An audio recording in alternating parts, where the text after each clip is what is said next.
Hey everyone, this is episode number the eighth episode in our series on acting and entertaining.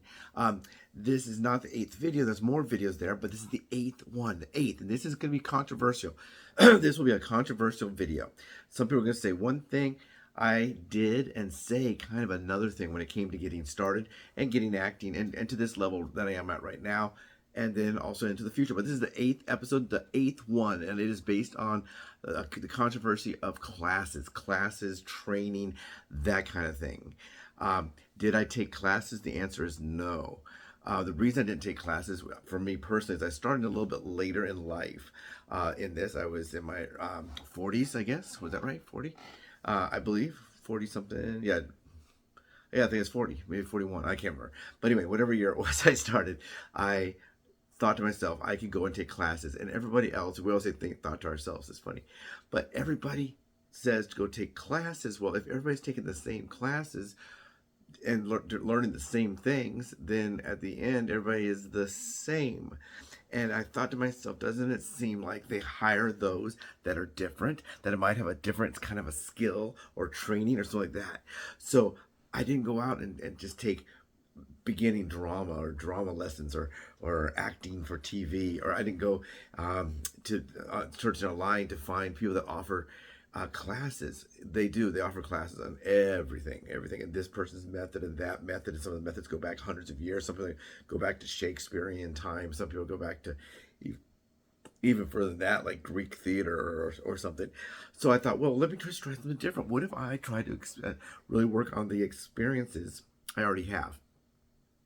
First thing to do, sell those experiences. Sell that experience I had that's not acting.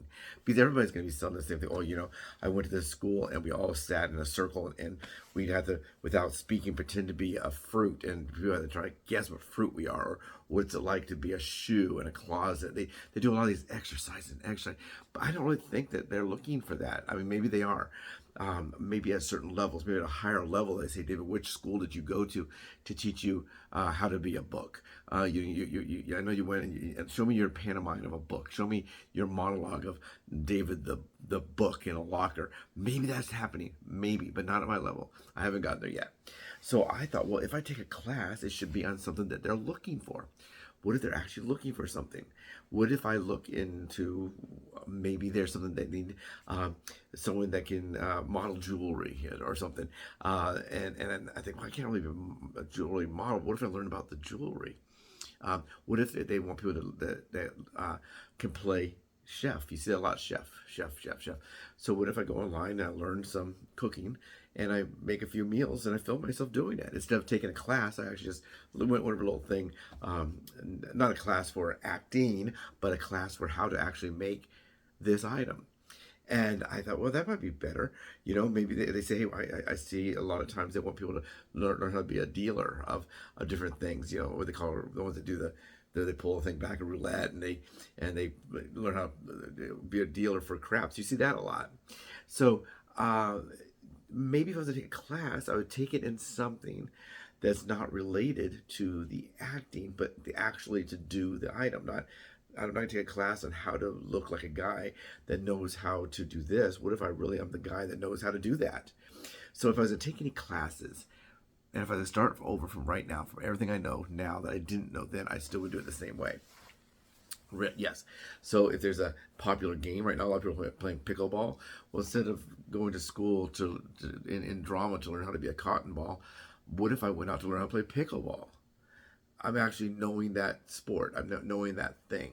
Maybe if they're saying I want people that look like that I'm looking for. Maybe you see a lot acting for dog groomers. Well, maybe I just go get some brushes and some clippers, whatever, and I work on my dog. Hey, come here, and brush it, something like that. So that's what I would do. And to this moment and this time, I would do that. Now they have some classes that are not really. And they're not really necessarily acting classes, are more activity stuff. Like for me, if it comes to guns, I don't need to go to a gun handler's class. This is how, I'm gonna draw from here. I'm gonna use a crossover holster to go here. I'm gonna use this rifle. I'm gonna adjust my sights this way. I'm gonna dope my scope or whatever.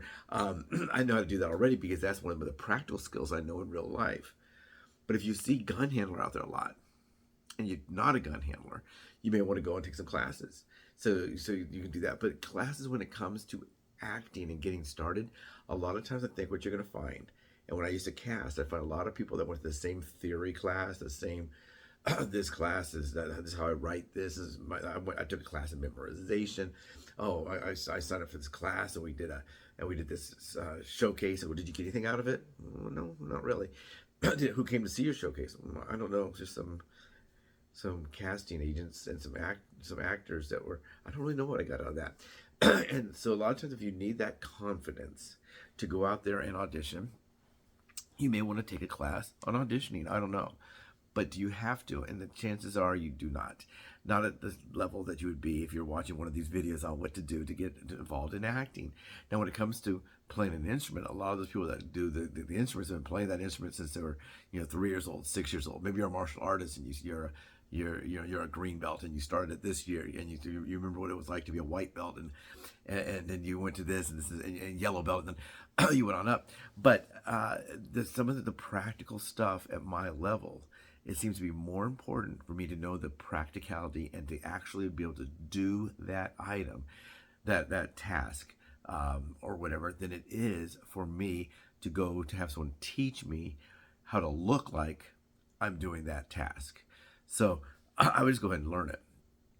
They have precision driving courses. Sometimes you may need to have some kind of a certification. Maybe there's a safety course that you have to have if you're going to be in a harness doing some stunts. Well, those kinds of things would be the exception to the rule. You have to do those. But those are, once again, learning to practically to do that job in the real world, to actually be able to do hanging from a harness, of riding a motorcycle and smashing into a bale of straw and flop over or whatever. There are some that you're going to have to learn. There's going to be some knife skills maybe you have to learn. There's going to be some, you deal with squids, when you fire the weapon. So stunts, things like that for safety, yeah. Riding a horse. If you don't already ride a horse, maybe you want to learn how to ride a horse. These are jobs that or parts of the acting industry that you may already need to know. And if it comes to music, it could be something different. Maybe you have a beat up old trumpet, you want to maybe go rent a better looking trumpet just for the looks of it. Maybe your trumpet sounds a little bit better, but that one looks a little bit better. You want to take and you got to do the musical math on that. But for me, going to take structured acting classes, I found I didn't need it. I don't need a class on how to audition. I just had to experience it. Lighting, they teach you that stuff. How to do my hair and makeup. There's actually courses I can go take for $1,000 to teach me how to do my hair and makeup. I'm pretty limited. So for me, that wouldn't be an expense that I really necessarily would like to address. So for me, when it comes to acting classes, maybe go to the library, get some books on acting and read those and practice some of those. But you don't have to know that particular person's theory. Sometimes they'll say, we want you to be I've had it before, we want you to be not Stella, someone's name.